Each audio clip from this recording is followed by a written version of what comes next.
Gloria a Dios. Amén. Primera de Samuel capítulo 2 versículo 30. Dice la palabra del Señor de la siguiente manera, en el nombre precioso y maravilloso de Cristo Jesús. Por tanto, el Señor Dios de Israel dice: yo había dicho que tu casa y la casa de tu padre andarían delante de mí perpetuamente, mas ahora ha dicho el Señor: nunca yo tal haga, porque yo honraré a los que me honran, y los que me desprecian serán tenidos en poco.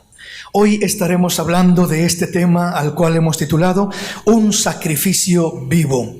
Y estaremos hablando, por supuesto, de un tema centrado, enfocado en la cena del Señor. Pero quise comenzar con este pasaje que nos da un fundamento muy especial. El Señor está hablando en este pasaje y dice: por tanto, en 1 Samuel 2:30, por tanto el Señor Dios de Israel dice: yo había dicho que tu casa y la casa de tu padre andarían delante de mí perpetuamente, mas ahora ha dicho el Señor: nunca yo tal haga, porque yo honraré a los que me honran, y los que me desprecian serán tenidos en poco. El fundamento, la base que el Señor está dando en este pasaje en un sentido general, está hablándonos de la importancia de honrar al Señor. La importancia de honrar al Señor. Dios en ocasiones tiene promesas para nosotros, tiene bendiciones para nosotros, pero muchas veces esas promesas se miran limitadas o estorbadas para no cumplirse como Dios quisiera cumplirlas, por causa de la falta de honra a su nombre. La falta de honrar al Señor limita muchas bendiciones de venir a nuestra vida. Por eso en este pasaje lo dice de esta manera: yo había dicho, dice el Señor, que tu casa y la casa de tu padre andarían delante de mí perpetuamente, mas ahora ha dicho el Señor: nunca yo tal haga. Entonces pareciera que Dios cambió de parecer, pareciera que lo que Dios había dicho, lo que Dios había dicho un día, ahora parece que ya no lo está manteniendo como una promesa genuina. ¿Por qué razón? Por la falta de honra. En este caso dice: porque yo honraré a los que me honran, y los que me desprecian serán tenidos en poco. Entonces es muy importante entender este principio de la palabra de Dios, que Dios honra a los que le honran. Ahora vamos a avanzar en nuestro tema y vamos a entrar más en el centro del tema, y vamos a ir a 1 Corintios capítulo 11, un pasaje que casi siempre lo tomamos como base para participar de la Santa Cena, pero casi nunca hemos leído el pasaje completo. Solamente leemos 2-3 versículos en su mayoría que nos hablan directamente de lo que el Señor dijo de participar de la Santa Cena. Pero vamos a leer el pasaje completo aquí en 1 Corintios 11:17 para entender de esta manera cómo es que muchas veces podemos deshonrar lo que es el acto, la acción, la bendición de lo que es la Santa Cena. La Santa Cena es un acto, es algo establecido que Dios dejó para poder bendecirnos. Dios no es con otro propósito que Dios estableció lo que es el acto de la Santa Cena, la celebración de la Santa Cena, sino que es simplemente con el fin de bendecirnos, con el fin de que nos acordemos de Él siempre, de que recordemos lo que Él hizo por nosotros, de que lo valoremos, lo honremos, lo amemos cada día más. Ese es el propósito de esta celebración de la Santa Cena. Entonces, cuando lo celebramos correctamente, hay una grande bendición para nuestra vida. Pero cuando no lo celebramos correctamente, no honramos correctamente la Santa Cena, entonces no hay el beneficio que debería de haber, y muchas veces al contrario puede haber estorbos en nuestra vida. Y veamos qué dice directamente la palabra de Dios. 1 Corintios capítulo 11 versículo 17 en adelante. Pero al anunciaros esto que sigue, no os alabo porque no os congregáis para lo mejor, sino para lo peor. Pues en primer lugar, cuando os reunís como iglesia, oigo que hay entre vosotros divisiones, y en parte lo creo, porque es preciso que entre vosotros haya disensiones, para que se haga manifiesto entre vosotros los que son aprobados. Vea usted, en estos primeros versículos nos hace énfasis desde el principio en esto que sigue: no los alabo. No se congregan para lo mejor, sino para lo peor. Entonces no es simplemente congregarnos, lo cual es una bendición, lo cual es algo bueno. No es solamente participar de la cena del Señor, lo cual es algo bueno, sino que hay que hacerlo para lo mejor y no para lo peor. Hay dos formas de participar de las bendiciones de Dios. Podemos participar de lo que Dios estableció, como el congregarnos y como el participar de la Santa Cena, como muchas otras cosas de las cuales podemos participar, pero no siempre por el simple hecho de participar de ellas estamos participando para lo mejor. Muchas veces podemos participar no para lo mejor, sino para lo peor. Entonces debemos de tener mucho cuidado de que aquello que hacemos no sea para lo peor, no sea para mal, sino sea para lo mejor, para bendecir nuestra vida. Sigamos leyendo y veamos qué sigue diciendo. Cuando pues os reunís vosotros, esto no es comer la cena del Señor, porque al comer cada uno se adelanta a tomar su propia cena, y uno tiene hambre y otro se embriaga. Pues ¿qué? ¿No tenéis casa en que comáis y bebáis? ¿O menospreciáis la iglesia de Dios y avergonzáis a los que no tienen nada? ¿Qué os diré? ¿Os alabaré? En esto no os alabo. Vea usted, estamos mirando el contexto de los versículos que utilizamos generalmente para participar de la cena del Señor. El contexto es lo que dice antes y lo que dice después. Entonces sigue diciendo el apóstol: esto no es comer la cena del Señor. Lo que ustedes hacen cuando se reúnen, cuando participan aparentemente de la cena del Señor, esto no es comer la cena del Señor. Entonces hay muchas personas que pueden participar de la cena del Señor, pero que puede delante de Dios decir: esto no es comer la cena del Señor. Y esto no es nada nuevo ni nada raro, porque esto sucedía desde la iglesia primitiva. Sucedía desde un principio que el pueblo de Dios, que la iglesia primitiva participaba de la cena del Señor. Entonces no es simplemente nomás decir: pues sí, es un ritual, vamos a comer como si nada, es cualquier cosa insignificante. Esto no es comer la cena del Señor. O sea, la cena del Señor debe de de celebrarse de una manera especial, de una manera específica, para que esto sí sea celebrar, comer la cena del Señor, y no sea todo lo contrario. Termina diciendo el versículo 22, o continúa diciendo: pues que no tenéis casa en que comáis o bebáis, o menospreciáis la iglesia de Dios y avergonzáis a los que no tienen nada. ¿Qué os diré? ¿Os alabaré? En esto no os alabo. O sea, estaban cometiendo un error al participar de la cena del Señor. No lo estaban haciendo correctamente. Esto no es comer la cena del Señor. Vea lo que sigue diciendo. Luego nos habla de la cena del Señor, lo que el Señor estableció. Porque yo recibí del Señor lo que también os he enseñado, que el Señor Jesús, la noche que fue entregado, tomó pan, y habiendo dado gracias, lo partió y dijo: tomad, comed, esto es mi cuerpo, que por vosotros es partido. Haced esto en memoria de mí. Esto es lo establecido por el Señor, que es lo que más nosotros utilizamos para participar de la cena. Sigue diciendo el versículo 25 y 26. Asimismo tomó también la copa, después de haber cenado, diciendo: esta copa es el nuevo pacto en mi sangre.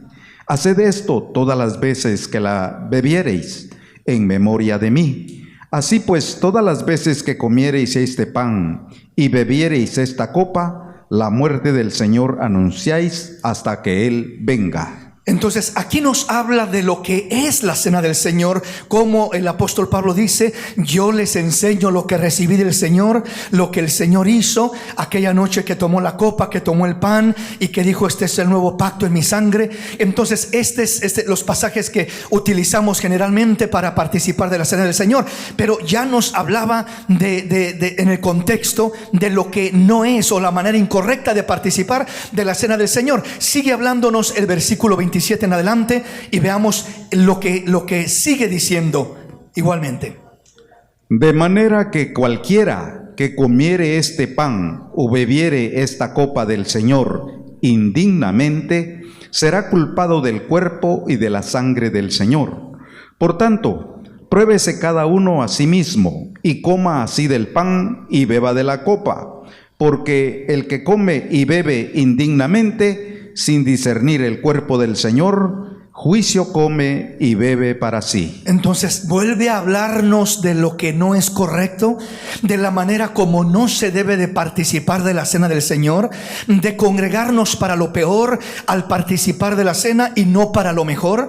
O sea, cualquiera que comiera este pan y bebiera esta copa del Señor indignamente, ya vamos a mirar qué significa eso, será culpable del cuerpo y de la sangre del Señor. Entonces esta es la manera de hacerlo equivocadamente. Esta es la manera de congregarnos para lo peor y no para lo mejor. Esta es la manera de hacerlo incorrectamente. Veamos que sí que termina diciendo: por lo cual hay muchos enfermos y debilitados entre vosotros, y muchos duermen. Sí, pues no examinásemos a nosotros mismos, no seríamos juzgados.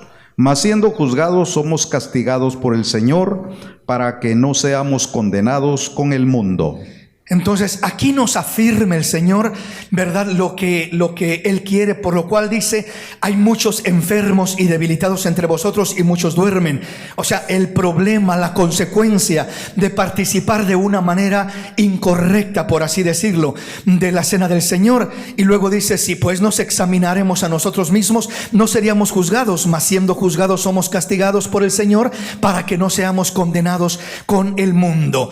Voy a resumir lo que dice este pasaje, lo que hemos leído, hablando de participar de la cena del Señor correctamente y participar de la cena del Señor incorrectamente. De lo que es, en este caso, como nos dice este versículo 27, de manera que cualquiera que comiere este pan y bebiere esta copa del Señor indignamente será culpable del cuerpo y de la sangre del Señor. Entonces, cuando hablamos de toda la forma incorrecta de participar de la cena del Señor, es participar de ella indignamente. Ahora, ¿qué es participar indignamente? ¿Cómo se participa indignamente de la cena del Señor? Podríamos decirlo cuando se participa sin entendimiento, cuando se participa como cualquier cosa insignificante, no dándole el lugar, no dándole la seriedad, no dándole la importancia a lo que hacemos como Dios se la da. Entonces, en la cena del Señor no es un simple ritual, no es cualquier cosa superficial, ¿verdad?, de que si lo tomo, no lo tomo, de la manera que lo tome, no importa, solamente es cumplir con aquel ritual. Eso es comer la cena del Señor indignamente. Eso es no reunirnos para lo mejor, sino para lo peor. Y continúa diciendo en este pasaje que leímos en el versículo 30: por lo cual hay muchos enfermos y debilitados entre vosotros y muchos duermen. O sea, no podemos adueñarnos, apropiarnos de los beneficios de la Santa Cena si no participamos de ella con dignidad. ¿Y qué es participar de la cena del Señor con dignidad? Es participar de la cena del Señor honrando el sacrificio de nuestro Señor y Salvador Jesús el Cristo. Aleluya. Entre más honres ese hermoso sacrificio de nuestro Rey, vas a participar más dignamente de la cena del Señor. La cena del Señor, lo que vamos a participar en un momento más, representa, simboliza el sacrificio de nuestro Señor y Salvador Jesús el Cristo. Entonces estamos hablando no simplemente de un pedazo de pan, no simplemente de un poco de vino o de jugo de uva. Estamos hablando de lo que representan. ¿Qué representa ese pedazo de pan? ¿Qué representa ese poco de jugo de uva? Representa la sangre de Jesús, el cuerpo de Jesús. En otras palabras, el sacrificio de nuestro amado Salvador Jesús el Cristo. Aleluya. Bendito el nombre del Señor. Entre más honramos ese sacrificio, más bendición recibiremos, más nos adueñaremos de los beneficios del sacrificio. De otra manera, allí estará el sacrificio, allí estarán los beneficios del sacrificio, allí estará la obra redentora de Cristo en la cruz del Calvario, pero no tendremos esa ese acceso libremente para poder obtener los beneficios del sacrificio. Solo cuando nos acercamos correctamente ante lo que es la celebración, la participación de la Santa Cena, obtendremos el beneficio que Dios intencionó para nosotros. Vuelvo a repetir, lo que Dios intencionó cuando celebraremos la Cena del Señor es recibir bendición, es recibir beneficios, es que los enfermos sean sanos, es que el inconverso sea alcanzado y sea perdonado, es que el drogadicto sea liberado. Dios estableció, Dios intencionó bendecir a su pueblo de una manera especial a través de esta hermosa y gloriosa celebración, pero tiene que hacerse correctamente, tiene que celebrarse correctamente. No se debe de tomar indignamente, no se debe de tomar sin honrar aquello que estamos haciendo, o mejor dicho, lo que está representando aquel acto que estamos realizando, ¿verdad? Es como si habláramos, por ejemplo, del uniforme de un policía. El uniforme de un policía generalmente se honra, se respeta. ¿Por qué? ¿Porque vale mucho ese uniforme? No, no es porque valga mucho físicamente. Creo que cualquiera de nosotros tendríamos quizás los medios para comprarnos un uniforme si así lo deseáramos o si no lo permitieran, ¿verdad? Pero no es lo que vale la materia, la tela. La tela que usan es como la suya y la mía, de cualquier vestido, de cualquier ropa, pero es lo que representa. Cuando usted honra ese uniforme que representa la autoridad, pues usted es protegido y bendecido por la autoridad.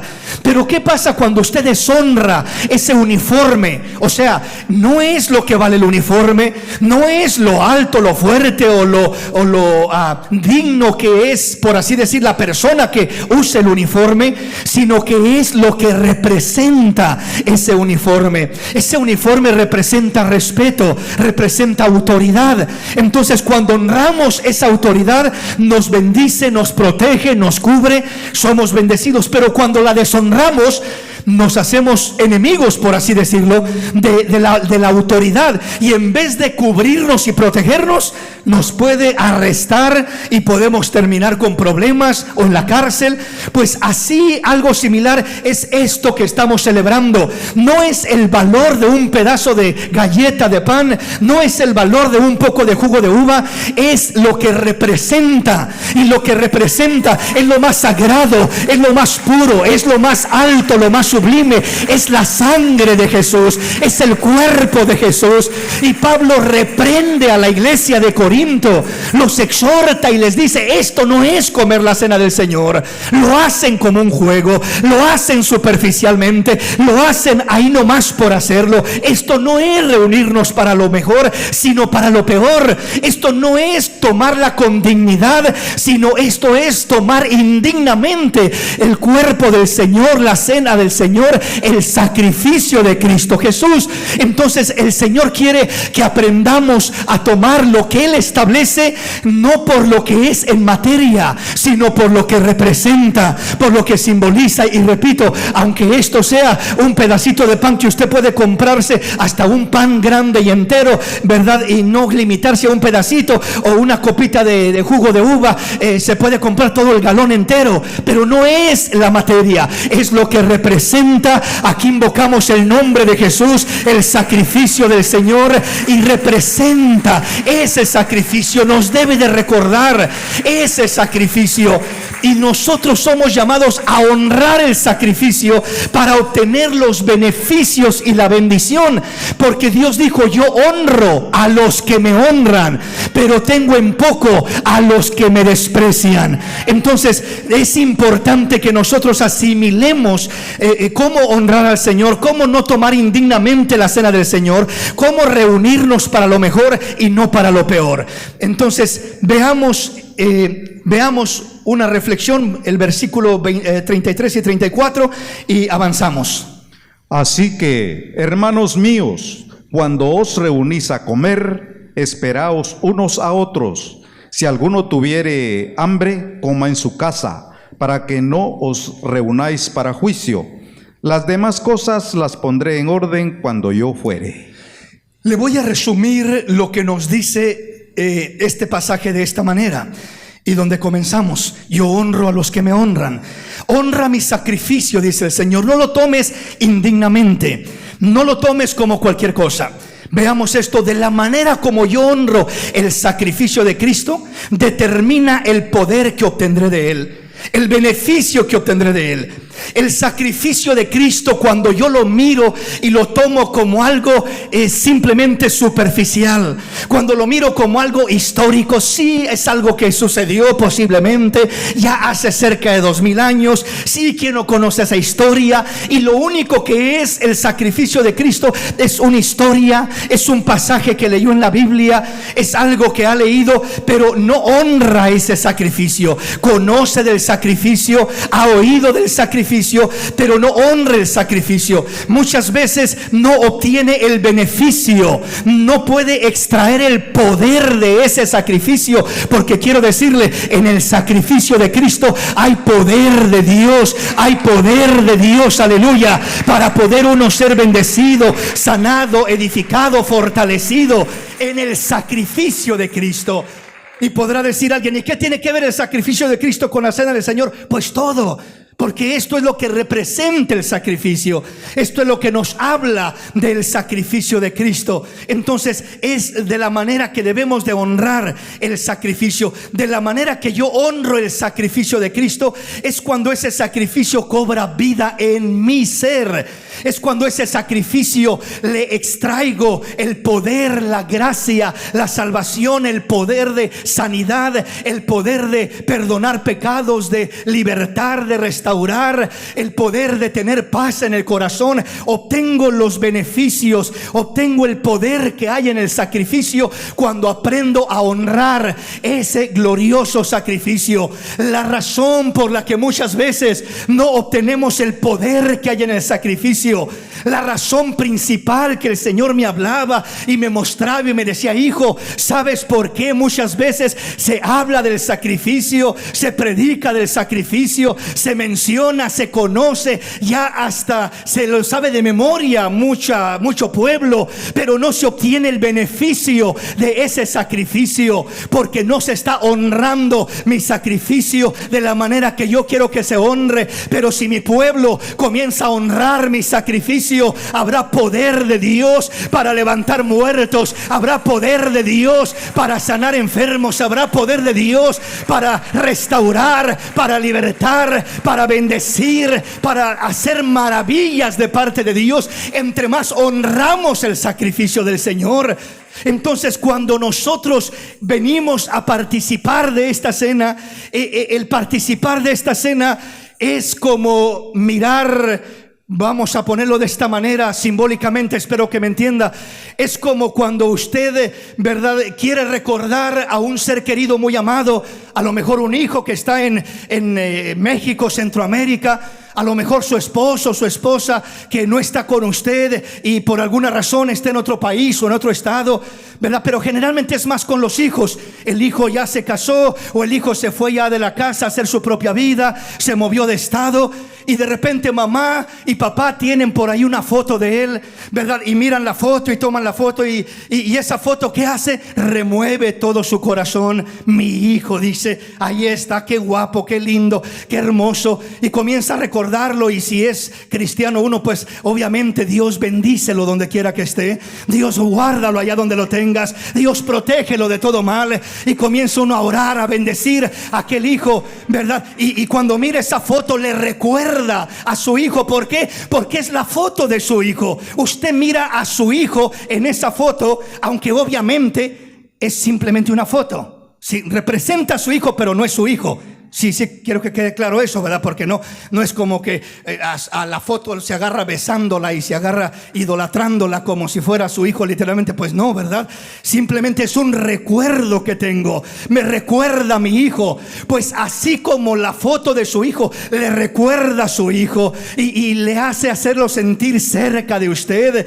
Y dice, ¿para qué tiene esa foto ahí colgada? Ay, es que cada vez que la veo me recuerda tanto a mi hijo. Me acuerdo de él y lo siento siento como si estuviera acá más cerca, aunque yo sé que no está físicamente acá, está a millas y millas de distancia, pero siempre que veo su foto ahí en mi sala, en mi recámara, me recuerda tanto de él, y como que lo gozo, lo disfruto, lo revivo, casi como si estuviera acá presente, aunque sé que no está.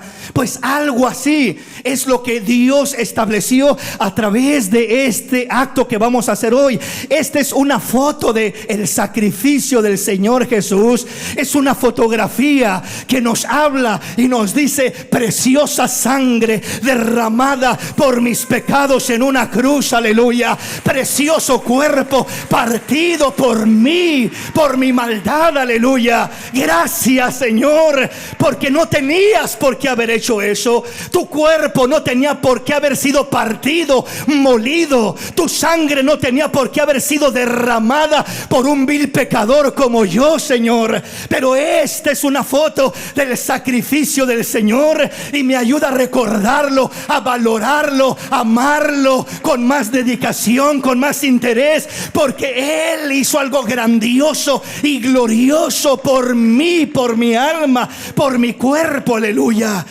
Entonces eso es lo que debe de producir. Honrar el sacrificio del Señor determina el poder que obtenemos, el beneficio que obtenemos de Él. Cuando este acto es algo superficial, es algo que es una rutina, un ritual, simplemente no hay ningún beneficio en hacer esto. Ese pan no le va a dar ni fuerza, ni vida, ni bendición, ¿verdad? Como lo hace la iglesia popular tradicional, que simplemente participan de la hostia y creen que por comer un pedacito de pan, por así decirlo, ya de esa manera van a recibir la vida de Dios, van a recibir el poder de Dios, la gracia de Dios y todo aquello. No es la materia, es lo que representa. Esta es la foto del sacrificio del Señor. Representa lo que Él hizo en aquella cruz por mí. Tengo que aprender a honrar lo que Él hizo por mí. Tengo que aprender a honrar su sacrificio. Veamos un ejemplo de lo que estamos hablando un poquito más formalmente. Lucas capítulo 8, versículo 43 en adelante. Pero una mujer que padecía de flujo de sangre desde hacía 12 años y que había gastado en médicos todo cuanto tenía y por ninguno había podido ser curada, se le acercó por detrás y tocó el borde de su manto, y al instante se detuvo el flujo de sangre. Entonces Jesús dijo: ¿quién es el que me ha tocado? Y negando todos, dijo Pedro y los que con él estaban: Maestro, la multitud te aprieta y oprime, y dices: ¿quién es el que me ha tocado? Pero Jesús dijo: alguien me ha tocado, porque yo he conocido que ha salido poder de mí. Qué tremendo, ¿verdad? Aquella mujer tocando el borde del Maestro. ¿Y qué sigue diciendo? Entonces, cuando la mujer vio que no había quedado oculta, vino temblando y postrándose a sus pies, le declaró delante de él todo el pueblo por qué causa le había tocado y cómo al instante había sido sanada. Y él le dijo: hija, tu fe te ha salvado, ve en paz. Veamos este ejemplo de una manera simbólica, figurativa. El versículo 45 dice que después que aquella mujer con flujo de sangre por muchos años, habiendo gastado todo lo que tenía en los médicos y nadie le había podido ayudar, dice que ella escuchó que Jesús estaba en el área y pensó, dijo dentro de sí: si tan solo tocare el borde del manto del Señor, seré sana de este azote. Y se abrió paso entre la multitud. Dice que era un gentío que agolpaba al Señor, que lo apretaba, pero esta mujer se abrió paso y tocó el borde del manto del Señor. Fue, por así decirlo, aún en contra de muchas de las reglas que había en el pueblo de Israel, como por así decirlo, una mujer con flujo de sangre se consideraba inmunda. Una mujer con flujo de sangre no tenía que haberse acercado al maestro a tocarlo. ¿Por qué razón? Porque según la ley se consideraba que lo que tocaba lo contaminaba. y quedaba también no solamente ella inmunda, sino lo que tocaba, los vestidos de alguien más, donde se sentaba, etcétera, etcétera. Era una ley rigurosa en ese sentido. Sin embargo, esta mujer se atrevió a abrirse camino hacia el maestro hasta tocar el borde de su manto. Y entonces dice que cuando ella lo hizo, dice que sintió que salió poder del Señor, y al instante se secó el flujo que tenía por muchos años. Al instante fue sanada. Maravilloso lo que sucedió. Pero analicemos el pasaje. Dice: entonces Jesús dijo: ¿quién es el que me ha tocado? Y dice: y negando todos, dijo Pedro a los que con él estaban: Maestro, la multitud te aprieta y oprime, y dices: ¿quién es el que me ha tocado? Señor, ¿cómo puedes preguntar quién es quien me ha tocado si es una multitud la que te rodea? Y la multitud te rodea y te aprieta y te oprime. Todo lo estaban tocando. Gente de a la derecha, de la izquierda, de atrás, de enfrente, de un lado. Lo tocaban al Señor, lo oprimían, lo apretaban físicamente hablando. Y le dice Pedro: ¿y tú dices quién es el que me ha tocado? ¿Cómo puedes preguntar eso si todos te aprietan y te oprimen y se acercan a ti de esa manera? Pero Jesús dijo: alguien me ha tocado. O sea, dando a entender, a alguien me ha tocado diferente. Alguien me ha tocado de una forma distinta, porque yo he conocido que ha salido poder de mí. Aleluya. Yo he conocido que ha salido poder de mí. Bendito el nombre del Señor. Hermanos, no es suficiente tocar al Señor. Es necesario tocarlo de una cierta manera. No es suficiente apretarlo y oprimirlo como la multitud lo hacía. ¿Qué beneficio sacaba la multitud de apretarlo y oprimirlo? Ningún beneficio. ¿Qué bienestar, qué milagro? Ninguno. No sacaba nada simplemente con acercarse y apretarlo y oprimirlo, sino que había la necesidad de acercarse y tocarlo de una manera diferente, de una manera especial. Y lo primero que tenía que hacer aquella mujer, o la primera forma de tocarlo, era tocarlo con fe. Aleluya. A través de la fe. La fe de esta mujer provocó que algo sucediera. Una de las primeras formas como honramos el sacrificio del Señor Jesús es con nuestra fe. Una fe genuina, no simplemente un ritual, una rutina, sino una fe genuina en tocar ahora ya no el borde del manto del Señor, sino ahora tocar el sacrificio de nuestro gran Dios y Salvador Jesús el Cristo. Somos llamados a tocarlo, a acercarnos a Él, pero no tocarlo como la multitud lo toca, no tocarlo como la religión lo toca, porque ahí no hay nada, sino tocarlo honrando su sacrificio. Y cuando honras su sacrificio y tocas ese sacrificio por la fe, extraes poder de Dios, recibes bendición de Dios. Y cuando extraes poder de Dios y sale poder de ese sacrificio, sale poder de Cristo. Cristo ya no está aquí físicamente para que te acerques y lo puedas tocar. Es cierto, ya no está en el cuerpo físico, pero aún nos dejó algo de alguna manera que nos lleva a poder de alguna forma hablarnos de su sacrificio, que es lo que tenemos delante de nosotros: el cuerpo y la copa, el pan y el vino, lo que es el cuerpo y la sangre del Señor, que, como le decía, son como una fotografía del sacrificio que nos ayuda a de alguna manera asimilar y entender: Señor, tú hiciste esto por mí. Señor, así como es molido el pan, fuiste molido tú. Así como fue así como me me tomo esta copa, ¿es derramada tu sangre o fue derramada tu sangre? Y sí, así mismo lo fue. Entonces nos debe de ayudar a conectarnos con el Rey, a honrar al Señor y de esta manera obtener los beneficios de nuestro Dios. Honra el sacrificio del Señor y obtendrás poder de Dios para cualquiera de tus necesidades, para cualquiera de tus problemas. Sacarás lo que necesitas de Él. Fluirá poder que secará la fuente de sangre que puede haber en tu vida, hablando ya no solamente físicamente, sino en cualquier otro sentido. Dios quiere glorificarse de esta manera. Entonces veamos lo siguiente: ¿cómo honrar el sacrificio de Jesús? Esta mujer tocó al maestro, y cuando tocó al maestro, el borde del maestro, dice la palabra que salió poder del Señor, porque tocó al Señor correctamente. ¿Cuál es la manera correcta? Honrándolo con fe primeramente. Es la primera manera de honrar al Señor. Entonces veamos este aspecto simbólico. El flujo de sangre debilita a una persona, a una mujer en este caso.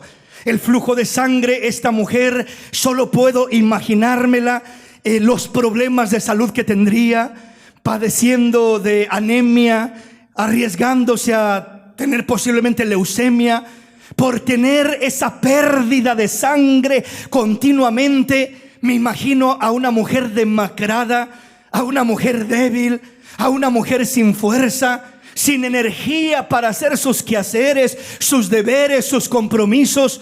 No porque no fuera responsable, sino porque ese problema de salud debilita, trastorna la salud de una mujer. Cuando es un problema continuo y por años viene batallando con aquello, oiga, que eso pase en lo que es el ciclo de una mujer mensualmente, pues es una cosa, hablando de 3 días o 4 días o lo que sea aquella duración. Pero imagínese usted ese problema continuamente por muchos años. ¿Cómo estaría aquella pobre mujer? Yo creo que estaba muy mal, muy afligida, estaba debilitada, estaba, repito, quizás con diferentes padecimientos, limitaciones, sin fortaleza física, sin ánimo, quizás más acostada.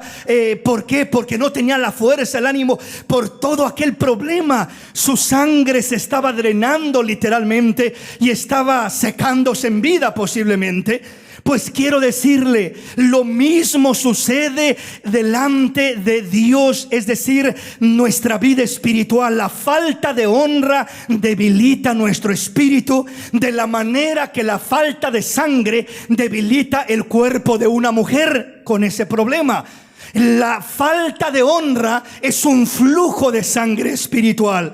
Es un flujo que nos debilita, que nos da pesadez, que nos da sueño espiritual, que nos da decaimiento, que no tenemos ánimo ni ganas de hacer nada, de orar, de alabar a Dios, de en veces aún de congregarnos, de leer la palabra, de hablarle a una alma de Cristo, etcétera, etcétera. La falta de honra al sacrificio de Jesús nos drena, nos debilita. Hay mucha gente dentro de las iglesias drenada. Por eso decía el apóstol Pablo: por esta causa es que hay muchos debilitados entre vosotros y hay muchos enfermos. Y dice, y muchos duermen.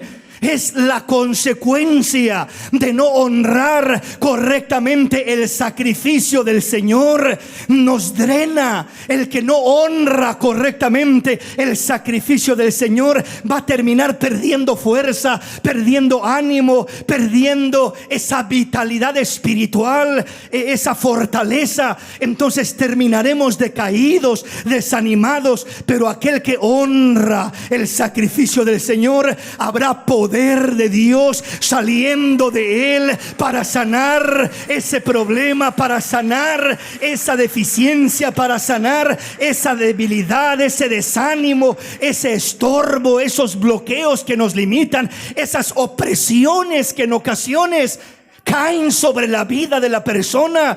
Y siente que algo lo oprime y se siente estorbado y se siente mal y no sabe ni por qué.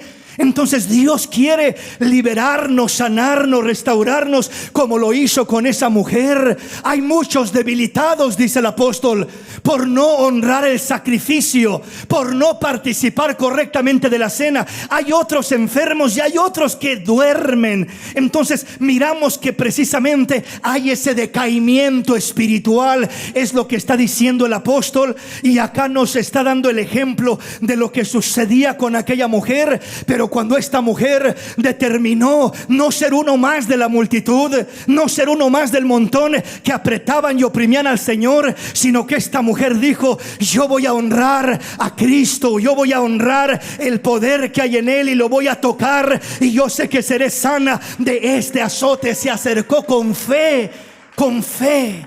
Es una de las primeras formas de honrar al Señor, o de honrar el sacrificio del Señor. Avancemos en nuestro tema y veamos algunos puntos más. Veamos qué dice Eclesiastés capítulo 5, versículo 1 en adelante. Cuando fueres a la casa de Dios, guarda tu pie y acércate más para oír que para ofrecer el sacrificio de los necios, porque no saben que hacen mal. No te des prisa con tu boca, ni tu corazón se apresure a proferir palabra delante de Dios, porque Dios está en el cielo y tú sobre la tierra, por tanto sean pocas tus palabras. Continuamos. Porque de la mucha ocupación viene el sueño, y de la multitud de las palabras la voz del necio. Cuando a Dios haces promesa, no tardes en cumplirla, porque Él no se complace en los insensatos. Cumple lo que prometes. Mejor es que no prometas, y que no prometas y no cumplas.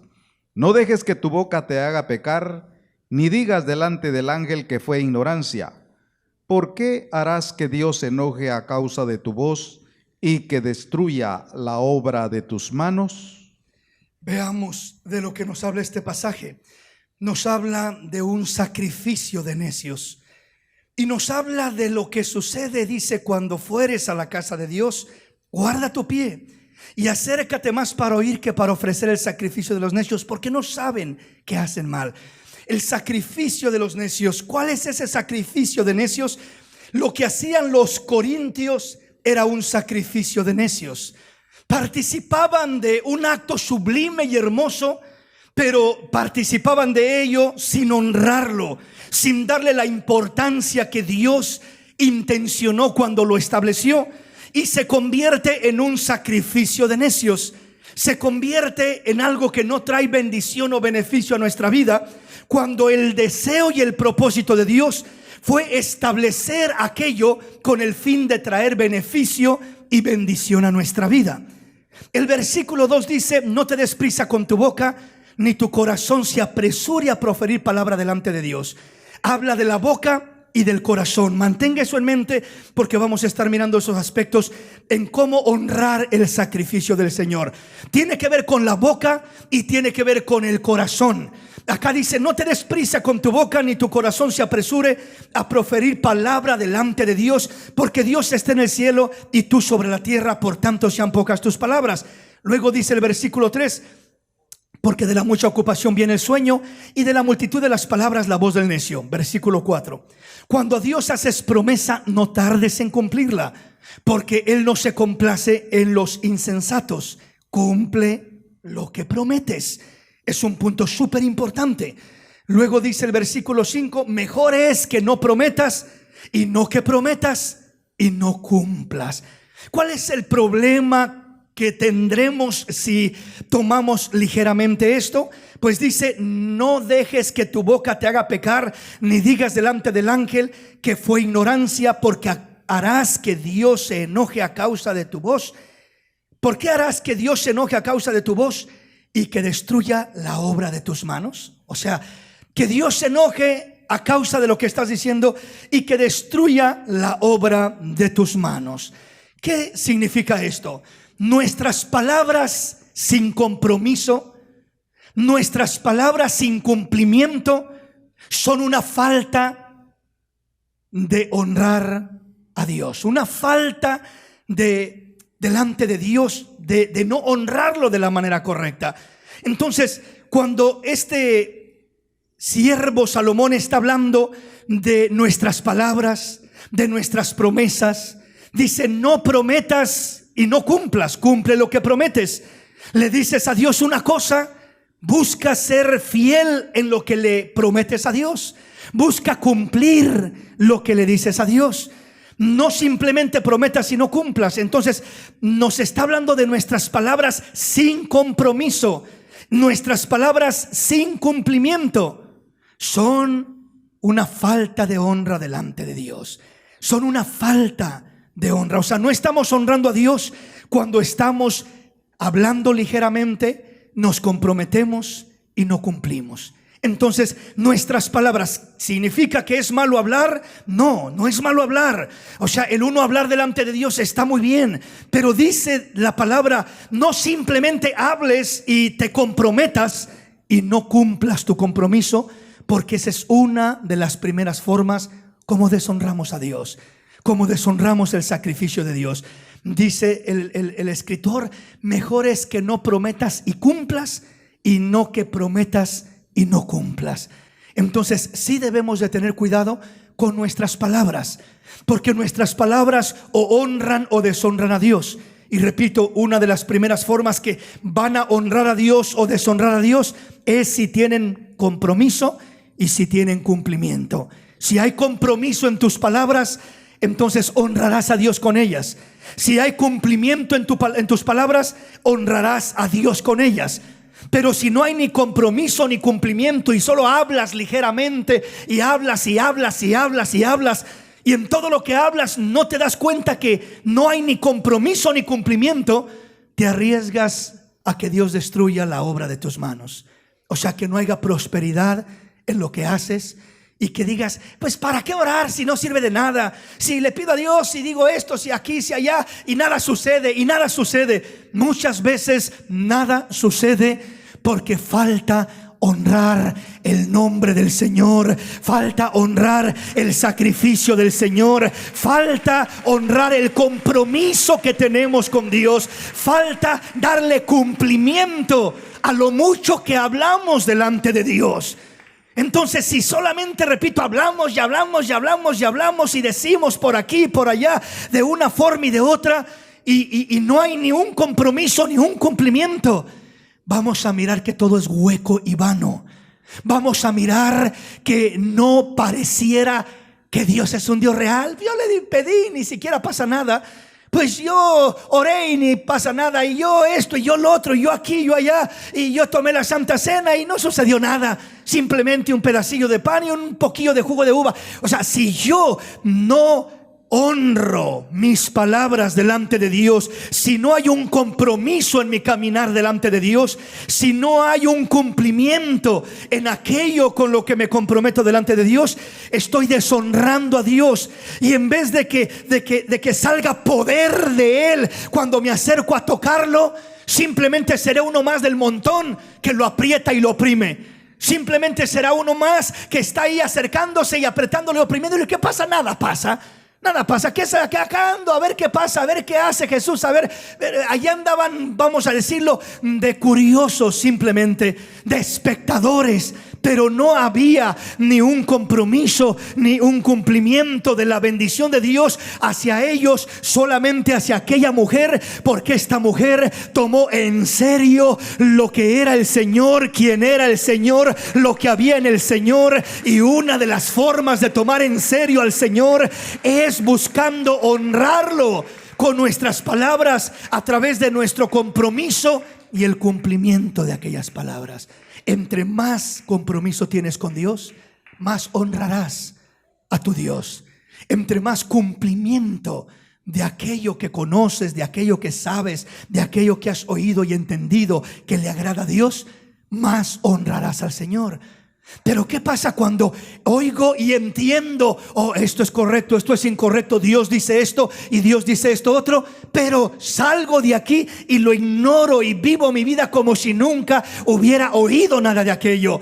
O sea, no cobra vida lo que oí en mi corazón, no cobra realidad, no es una verdad en mi corazón, no es una verdad en mi conocimiento, solamente es un mero conocimiento superficial, pero no lo he recibido como una verdad auténtica y genuina. Aquella mujer con flujo de sangre, cuando oyó que el Señor pasaba, ciertamente oyó que Él pasaba y que Él sanaba y que Él libertaba y que Él perdonaba y que Él hacía maravillas, y ella no lo tomó como yo creo que es un chisme, como tantos otros que se dicen por ahí, y cualquier charlatán que anda por ahí engañando a la gente.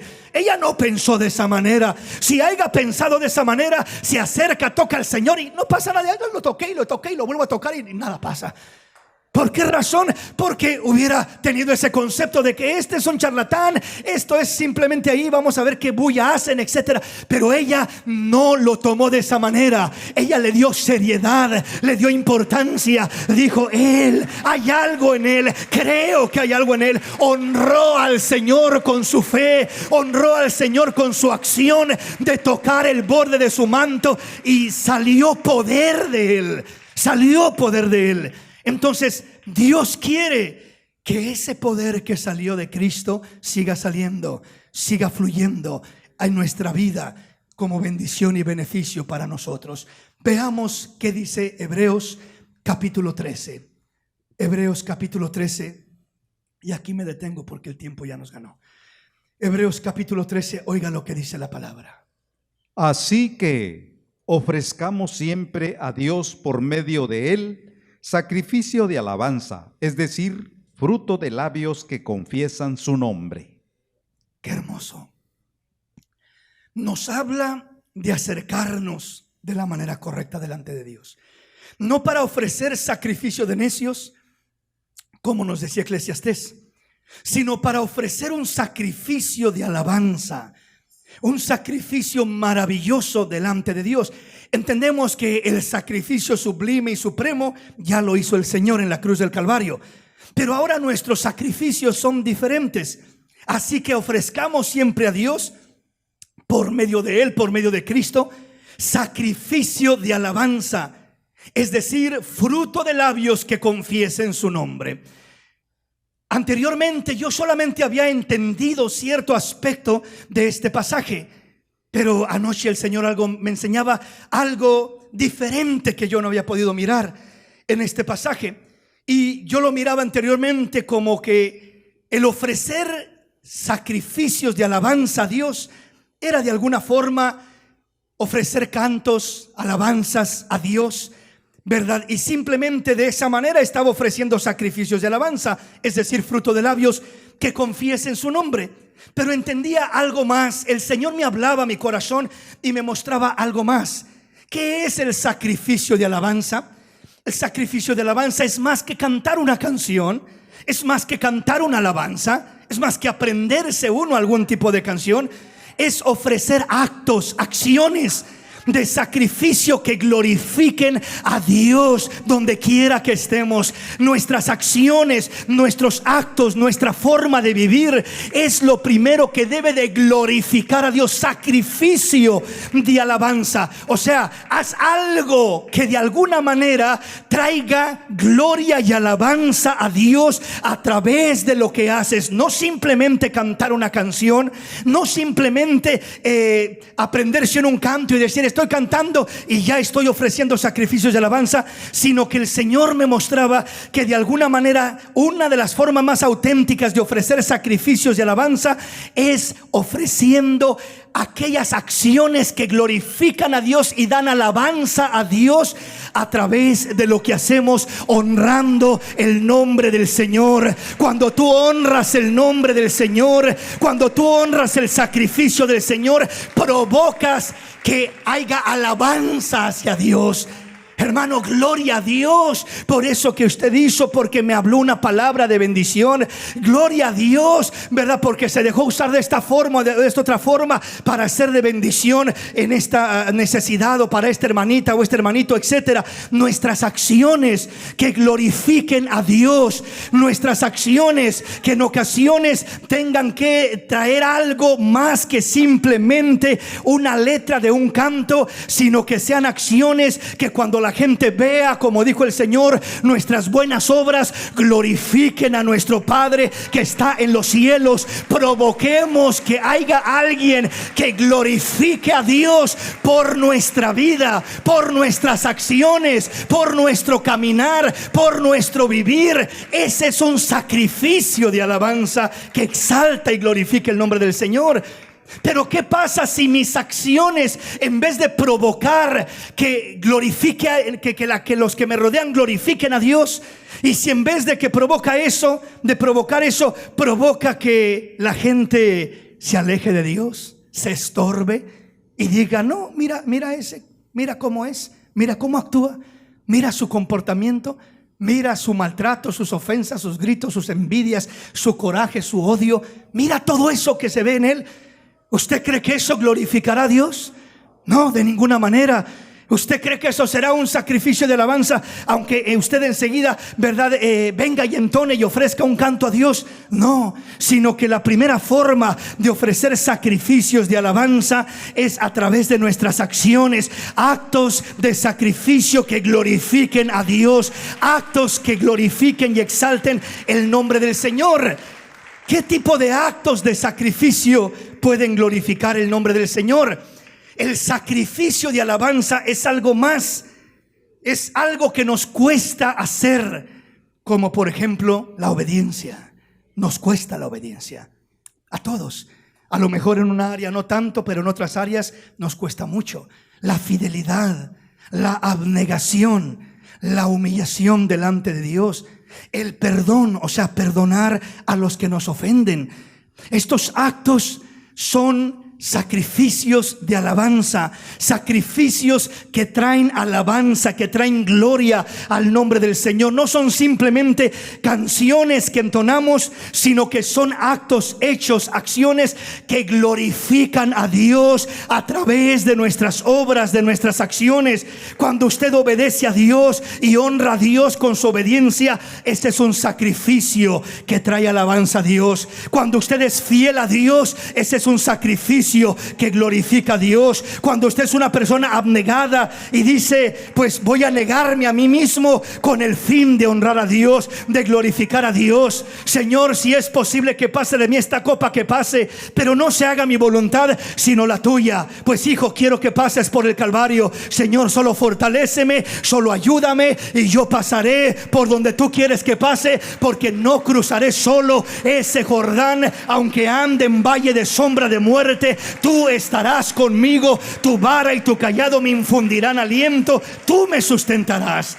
El sacrificio de alabanza tiene que ver con lo que hacemos primeramente: nuestra obediencia, nuestra fidelidad, nuestra abnegación, nuestra humillación delante de Dios. Humillar nuestra carne, nuestro ego, nuestro yo, humillarnos delante de Dios. El perdón. ¿Y por qué tengo que perdonarlo yo, hermano, si Él es el que me hizo? ¿Y por qué tengo que perdonarla si ella fue la que me hizo? Él es el culpable, Él es el que me ofendió. Yo no le hice nada, yo no tengo la culpa. ¿Es Él el culpable? A lo mejor sí, posiblemente sí, pero aún así, cuando tú estás dispuesto a perdonar, en veces se requiere hacer un sacrificio para perdonar, porque uno no quiere perdonar, porque uno entiende, juzga que el otro o la otra es quien tuvo la culpa, quien me lastimó, quien me ofendió, quien me dañó, y él es el que tiene que pedirme perdón. O no tengo por qué perdonarlo porque ni siquiera me ha pedido perdón. Hermano, hermana, haz un sacrificio que honre el nombre del Señor, que glorifique el nombre del Señor, y verás la gloria de Dios sobre tu vida. Verás la gloria de Dios sobre tu vida. Entonces, la cena del Señor tiene que ver con honrar el sacrificio de Jesús. Y si honramos el sacrificio de Jesús, obtendremos, extraeremos poder de Jesús, de ese sacrificio. Como aquella mujer con flujo de sangre, con un corazón lleno de fe. Es la primera manera como honro a Dios, dándole la seriedad y la autenticidad al Señor, a lo que Él ha hecho por nosotros en nuestro corazón. Y de esta manera comenzamos a honrar el sacrificio de Jesús, no tomándolo ligeramente, no tomándolo superficialmente, no tomándolo como cualquier cosa, sino como lo más sublime, lo más sagrado, lo más especial. Esto que vamos a celebrar en estos momentos es la foto del sacrificio de Jesús. Es lo más sagrado que el Señor nos ha dejado, un reflejo de su sacrificio. Este es mi cuerpo que por vosotros es partido. Esta es mi sangre que por vosotros es derramada. Honremos el sacrificio de Jesús. Honrémoslo con nuestras palabras. Honrémoslo con nuestra fe. Honrémoslo con nuestro compromiso. Honrémoslo buscando cumplir aquello que le prometemos a Dios. Y de esta manera obtengamos el beneficio del Señor.